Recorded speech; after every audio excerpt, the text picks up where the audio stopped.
ગુજરાત રાજ્ય માર્ગ વાહન વ્યવહાર નિગમની આ વિદ્યાર્થી બસ સેવા અને એમાં આપણે આ વિદ્યાર્થીની પાઠશાળા એમાં આપણે અલગ અલગ વિષયો પર ચર્ચા કરતા હોઈએ છીએ.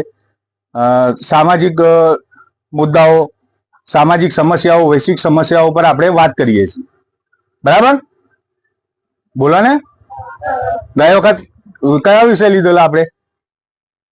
Climate change. બરાબર, આજે આપણે વાત કરીએ ધ્વનિ પ્રદૂષણની, ઘોંઘાટની. બરાબર, કેમ કે આજકાલ આ ઘોંઘાટ છે ને માણસને તણાવમાં નાખી રહ્યો છે.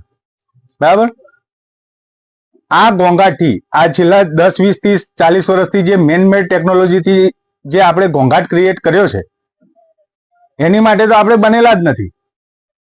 આ ઘોંઘાટ માણસને તણાવની સાથે સાથે વિચલિત કરે છે, પછી ચીડચીડા રાખે છે. બરાબર, કોઈક આપણે બાજુમાં બેસી ના બેસવાનું, કોઈ આપણે બાજુમાં બેસી અને મોબાઈલ વગાડતો હોય, કોઈ આપણી બાજુમાં કેટલી ચીડ આવે છે આપણને કે આરું બંધ કરે સારું, રીલ્સ જોતા હોય. આથી અમારે તો પરિપત્ર કરવો પડ્યો કે ભાઈ કંડક્ટર ભાઈઓને કહેવાનું કે ભાઈ કોઈ મોટેથી વગાડતો હોય એને કહેવાનું શાંતિથી. તો આપણે જાતથી ના સમજી શકીએ કેટલો બધો ઘોંઘાટ છે. એનાથી માણસ છે ને એન્ઝાયટીમાં જતો રહે છે, પેલો અજંપા પરિસ્થિતિ, પછી કે ને એવું બધું થાય, અશાંતિ અનુભવે ઘોંઘાટથી. આ બધી બહુ સમસ્યાઓ, આ ઘોંઘાટ એક સમસ્યા બહુ મોટી છે ને વૈશ્વિક જ છે એ બી.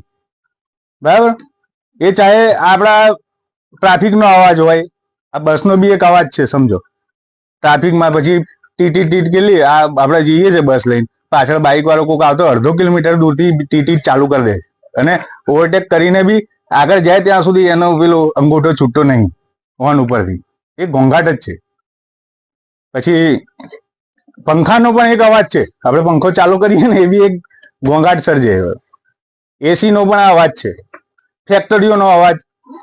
બરાબર, જે બી સમજો કે ડીજેનો મોટા અવાજ એ વગાડે એ બી ઘોંઘાટ જ છે. આપણી પ્રકૃતિ, આપણી શરીરની પ્રકૃતિ એની માટે બનેલી જ નથી. આપણે શેની માટે બન્યા છીએ? આપણે તો નેચરના અવાજ માટે બન્યા છીએ. પાણીનો અવાજ, વિન્ડનો, આ પવનનો અવાજ. બરાબર, પછી ઝાડી ઝાકડાનો અવાજ. આપણે આ પ્રકૃતિના માણસ આ પ્રકૃતિ માટે બનેલો છે.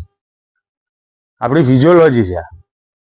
બરાબર, એટલે આપણે આમ બેટરી, આ મોબાઈલની બેટરી હોય, આપણે વધારે પડતું એને ચાર્જ કરીએ એટલે બેટરી